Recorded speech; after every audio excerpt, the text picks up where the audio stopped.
Tá, eu concordo que essa cena tenha sido assustadora. E eu fico pensando, o que será que leva um ser humano a fazer uma coisa dessa? Mas eu prometo que esse vídeo não vai assustá-lo de novo, ok? Juro. Nem ao menos essa história que definitivamente é uma das melhores coisas já feitas para o Aquaman. Trata-se de uma saga ainda remanescente da fase dos Novos 52 e escrita pelo chefão da DC Comics atualmente, Geoff Johns. E é impressionante como Johns faz mágica aqui, trazendo nessa fase o que é de melhor no personagem e livrando o Aquaman daquela fama de bucha que ele sempre carregou e transformando-o no grande rei dos mares que a gente sempre quis ver. Ah, e um detalhe que vale muito mais do que qualquer gol em final de Copa do Mundo. As artes foram feitas por Ivan Reis, o brasileiro Ivan Reis, que está arrebentando no mercado internacional de quadrinhos. Aliás, as artes são algo que fazem dessa história algo realmente genial, pois elas nos levam para outra dimensão. E eu não consegui o autógrafo do Ivan Reis na CCXP. E é lindo como que os desenhos de Ivan Reis colocam finalmente o Aquaman no seu devido lugar, promovendo uma imponência marcante que afasta totalmente o personagem daquele bucha que nós conhecíamos, da época em que ele conversava com golfinhos e cavalgava em cavalos marinhos, promovendo zoação por todos os cantos.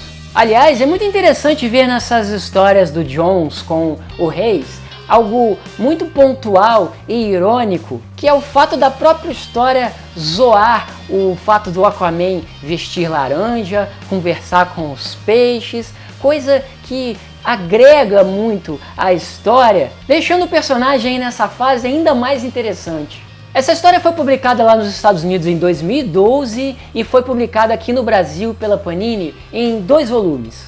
O primeiro volume traz as profundezas, onde o rei dos mares, o Aquaman, decide se mudar para a superfície e acaba tendo de encarar todos esses obstáculos que essa nova vida reservaria para ele. O segundo volume foi publicado aqui no Brasil agora, em novembro de 2016, e traz a saga Os Outros. Os Outros é uma espécie de Liga da Justiça do Aquaman, um grupo de personagens heróicos liderados por ele e que defendem certas relíquias de Atlântida. E a ajuda dos outros é extremamente necessária, porque aqui nós temos o arqui-inimigo do Aquaman, o Arraia Negra, que está atrás desses artifícios mágicos.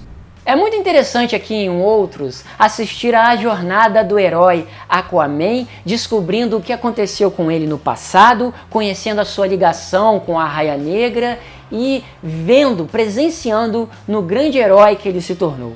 Cara, e o que eu gosto muito, tanto aqui em As Profundezas quanto aqui na história dos outros, é a forma como Johns trabalha com os flashbacks. É tudo muito ágil, dinâmico e extremamente assertivo. Faz a gente entender e digerir as histórias com muito mais prazer. O próprio grupo Os Outros é explicado aqui em forma de flashbacks. Isso faz com que a trama flua, se desenvolva de uma forma muito mais convincente e muito mais satisfatória. Cara, e cada integrante dos outros é muito maneiro. Essa história ela traz um pouquinho de cada um e mostrando como que essa liga do Aquaman chega a ser muito mais interessante do que muitos outros grupos de super-heróis que existem por aí. Aliás, aqui em Os Outros tem uma passagem muito interessante dos personagens pelo Brasil, pois uma das integrantes do grupo é brasileira. Veja só, as terras tupiniquins estão realmente em alta, hein? Pô, é muito legal ver aqui em As Profundezas o Aquaman se tornando finalmente o super-herói favorito de uma criança. E aqui em Os Outros, ele se tornando aquele líder que a gente sempre desejou que ele se tornasse.